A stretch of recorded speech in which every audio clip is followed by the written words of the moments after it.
이번에 이준석계가 최고위원에 진입을 못한 것을 놓고 김재원 최고위원이 이렇게 얘기를 했습니다. 김재원 최고위원의 얘기를 좀 들어보도록 하겠습니다.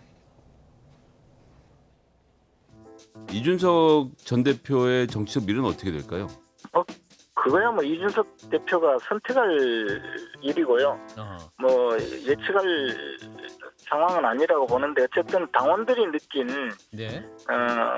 것은 굉장히 좀 그 힘든 상황을 계속 만들었고 그런 상황이 경기에 판을 깨려는 그런 훌리건처럼 보인 것도 사실입니다. 저는 이번 그 전당대회가 바로 그 이준석 정치를 좀 우리 당에서는 이제 그만했으면 좋겠다. 이준석 부류의 정치는 좀 청산되었으면 좋겠다라는 당원들의 뜻이 표심으로 나타났다고 생각합니다. 이준석 대표도 이제 앞으로 정치를 어떻게 할 것인지 정치라는 것이 많은 사람들과 공감하면서 많은 사람들의 선택을 받아야 되는데 이준석 대표는 사실 그게 아니고 그저 싸워서 말싸움을 하든 뭐 무슨 싸움을 하든 싸워서 공격해서 굴복시키는 것만 생각하거든요.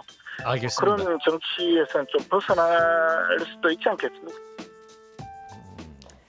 이번 전당대회 천하용인 성적표를 보면 이른바 이준석 트라우마가 반영된 게 아니냐. 당원들은 이준석 전 대표로 인해서 당이 혼란스러웠던 것을 굉장히 심각하게 생각한 거 아니냐. 이런 분석인 것 같거든요. 그러니까 김재원 지금 최고라고 해야 될까요? 김재원 최고 같은 경우는 뭐 저렇게 주장할 수는 있죠. 근데 저는 이준석의 정치가 있고요. 김재원의 정치가 있다고 봅니다. 그러니까 이준석은 어떤 한 권력자에게 줄 서서 하는 정치를 타파하고 말하자면 국민들이 보는 시각의 수준을 높여놓자라는 주장을 지금 하고 있는 거거든요. 근데 김재원 최고 같은 경우는 지금 현재 국민의힘을 주축하고 있는 윤석열 대통령이나 권력 구조를 흔들지 말아달라는 얘기 같아요. 그러니까 그 공감은 국민들이 하는 겁니다. 당원들은 할 수 없겠죠.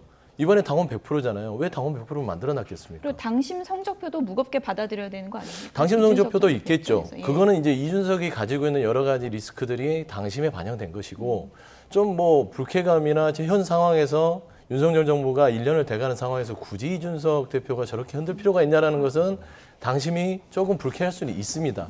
하지만 크게 봐서는 당심 말고 국민 여론이 들어갔다면 과연 그 공감 수준이 어디까지 갔을지에 대해서는 김재원 최고의 말이 다 맞다. 그렇게 볼 수는 없을 것 같습니다. 네.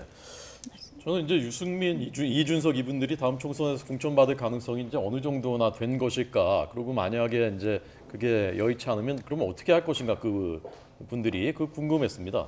이준석 전 대표가 공천 못 받으면 무조건 무소속이라도 나간다. 그래서 공천을 안 해주면은 뭐 신당 창당 그런 얘기가 나오는데 그 신당을 만들어가지고 풍찬노숙하는 게 얼마나 고생스러운지는 이미 경험을 해봤잖아요. 네. 그렇기 때문에 아마 신중하게 선택하리라 보고요. 이준석 전 대표의 문제는 뭐냐면은 제가 이제 그 얘기하잖아요. 장점이 있다는 전제로 말씀을 드리는데요.